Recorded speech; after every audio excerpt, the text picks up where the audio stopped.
លោកគ្រូខ្ញុំអត់សប្ចិត្តទេព្រោះខ្ញុំឃើញលោកគ្រូប្រម៉ូសិនហាងផ្សេងតែហាងរបស់ខ្ញុំអត់មានឃើញប្រម៉ូសិនចឹងអូ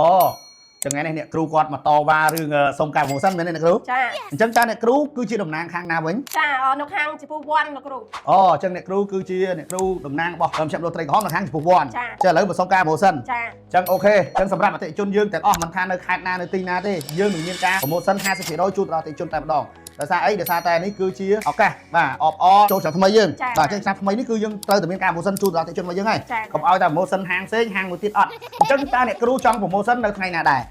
សម្រាប់ទីតាំងចំពោះវ័នប្រម៉ូសិននៅថ្ងៃទី3ខែឧសភាហ្នឹងអញ្ចឹងបងប្អូនរួសរាន់ឡើយបងប្អូនដឹងហើយនៅមជ្ឈមណ្ឌលត្រីក្រហមគឺមិនដែលមានប្រម៉ូសិនទេអញ្ចឹងសារហ្នឹងគឺប្រម៉ូសិន